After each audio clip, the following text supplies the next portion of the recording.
Christianity, only 47%. I am asking you, which war took place between 1934 and 1984, which forced the non-Muslim to accept Islam? Which war? Which war? Today, leave aside the past. Today, the fastest growing religion in America is Islam. The fastest growing religion in Europe is Islam. I am asking you, who's forcing the Americans to accept Islam? Who's forcing the Europeans to accept Islam?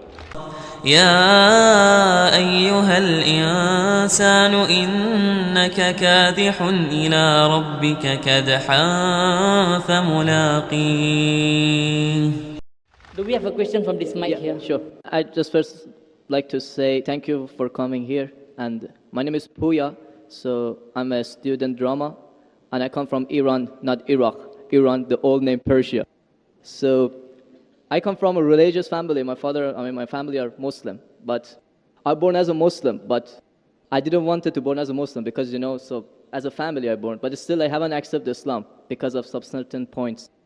My main question was about the time, like ancient time, back to the 1,000 years ago, when the time the Islam come to my country and we became a Muslim. So as I read in the history and those kind of stuff, I found it out that the Arab countries, so they attacked my country and they invade my country and they brought Islam by force without my king accepted. So Persia was an old country and it was the most civilized country from the ancient time until now. We believe a real God, we were worshipping a real God, and our religion was Zartosh. So he was a prophet also. So we believe in good deeds, good thought, good words. So even Cyrus the Great, he was the king of the world and he was doing a lot of good things. Even some people, they was confused that they called him Masih. He was doing many good things, but he was never said, I'm a prophet, I'm a God. But even though that king, when he attacked the other country, he never killed a civilian, he never raped a woman, and he never made them to change the religion. Even somebody was worshipping a cow, he respect for them, even though he was worshipping a real God. He could make them to worship also same as what is worshipping.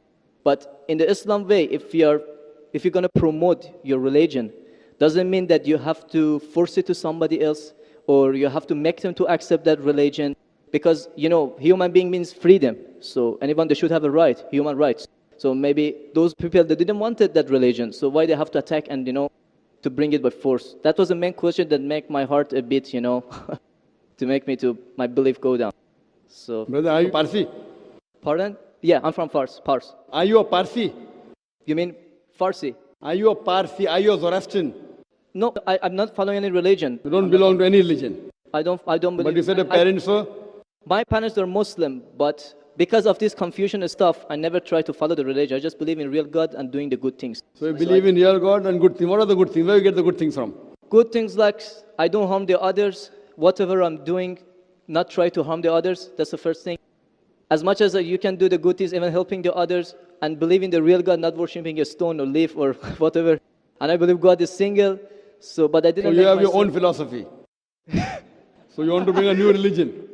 I'm not going to make any religion. I'm just following my brain because as I know, God gave us a brain. So I didn't make my mind busy by following the books. When I was 10 years old, I was just thinking until now even. So I tried to follow my brain. thinking, he's saying, God as long as not a stone. Who told you stone is not a God? Anyway, I'll answer your basic question. Your basic question is that Muslims came to Persia and they conquered and they forced people to accept Islam. So no one should force at all. I agree with you. Point to be noted is that today the media promotes that Islam was spread by the sword. I am aware that there are certain black sheep in the Muslim community and there are certain Muslim rulers who did wrong things. But as a whole, Islam was never spread by the sword. Islam was never spread by the sword. It's spread by sword. Sword. Sword means force. Force, yeah. Like you said, now Muslims came and conquered Persia, etc. You see everywhere it's happening. There are wars taking place. But in Islam, it's clearly mentioned in Surah Baqarah, chapter 2, verse number 256. La ikraha fid deen. There's no compulsion in religion. Truth stands out clear from error. What we see today, if we analyze, that we Muslims, we were the lord of the Arab lands for more than 1400 years. For the past 1400 years, the Muslims were the lord of the Arab lands. For a few years, the Britishers came. For a few years, the French came. But overall, the Muslims were the rulers of the Arab land. Yet today, there are more than 9 million Christians who are Coptic Christians. That means they're Christians since generation. If the Muslims wanted, they could have forced each and every non-Muslim to accept Islam at the point of the sword in the Arab land. These more than 9 million Coptic Christians, they are giving Shahada. They are bearing witness that Islam was inspired by the sword. We Muslims, we ruled India for more than 1,000 years. We ruled India for more than 1,000 years. If we wanted, we could have forced every non-Muslim Indian to accept Islam at the point of the sword. Today, more than 80% of the Indians are non-Muslims. These more than 80% non-Muslim Indians, they are giving Shahada. They are bearing witness that Islam was inspired by the sword. Which Muslim army has come to Indonesia? Indonesia today has the largest number of Muslims in any country, more than 200 million Muslims. In Malaysia, more than 55% of the citizens of Malaysia are Muslim. I am asking you, which Muslim army came to Malaysia? Your country, which Muslim army came? Which Muslim army went to the east coast of Africa?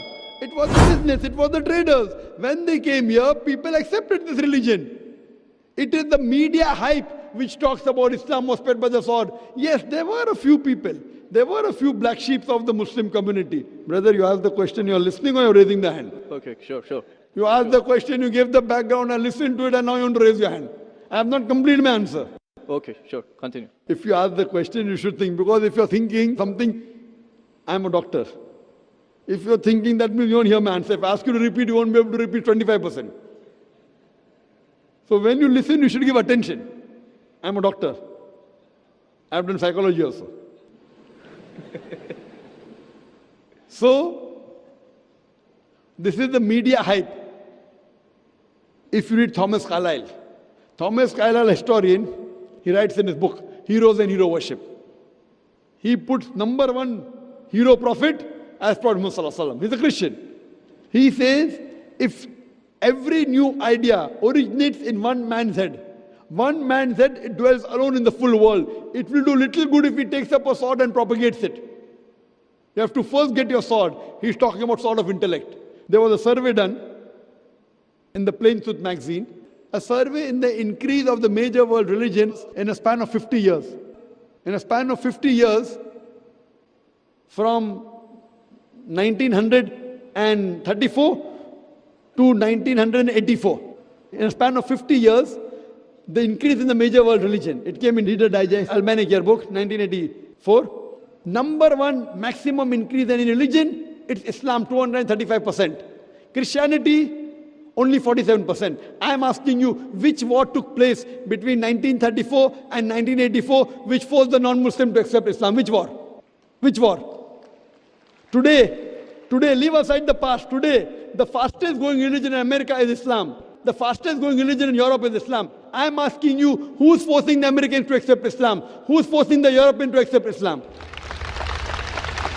You were not there born. Were you present in the past? Arabs came to my land and forced. Where were you present? This is history.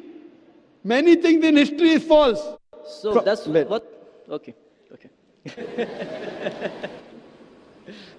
A very famous historian, Deleuze O'Leary, he writes in the book, Islam at the Crossroad, page number 8.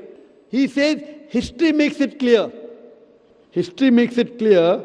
that the legend of fanatical Muslims sweeping across the world, forcing Islam at the point of the sword, is the most fantastic, absurd myth that historians ever repeated.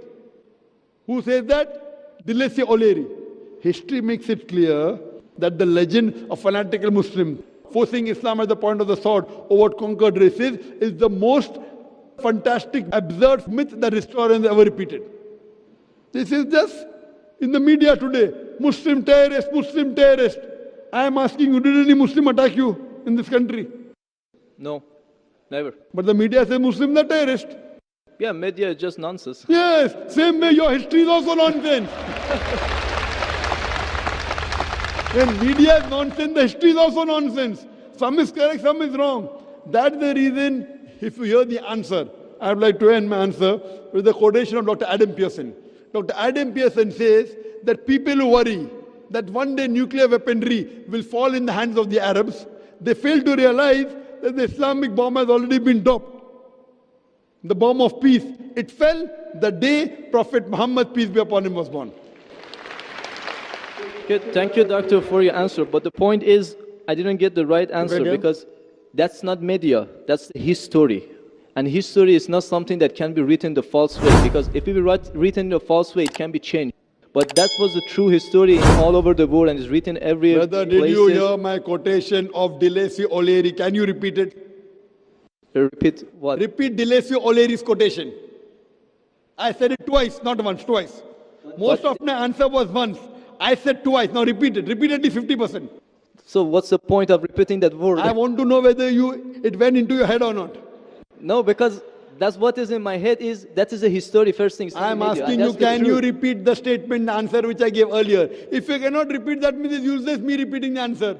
You're not listening to me. You're thinking something. No, I'm listening to you. You're Can saying you repeat? that is media, that is false, can you that's the repeat the statement of Deleuze O'Leary, a very famous historian? No, I can't. I'm saying it for third time. Listen to it and go behind the queue. Deleuze O'Leary says that history makes it clear the legend of fanatical Muslims forcing Islam at the point of the sword over conquered races is the most fantastic, absurd myth that historians have ever repeated. Deleuze O'Leary says history has been telling falsehood, and you're saying history, I believe in history. Deleuze O'Leary is saying that what history says that Muslims are forcing Islam at the point of the sword is the most fantastic myth that historians have repeated. So you have got influenced by the myth. So now think it's a myth and forget it and believe in the fact. The fact is you read the Quran, and inshallah I want you to revert to Islam. Revert back to the religion of your parents, inshallah. Okay. Okay, thank you. Thank you. In the unseen, and the unseen we only know through the Quran and the Sunnah. No person can know the unseen in its entirety except through the Quran and Sunnah. And we have Allah subhanahu wa ta'ala who has been very merciful to us to tell us what is happening in the unseen. Belief in the unseen is a very fundamental characteristic of a Muslim. And that's why at the very beginning of the Quran, in Surah Al-Baqarah, just after the opening Surah Al-Fatiha, the opening chapter, Allah subhanahu wa ta'ala describes the successful people.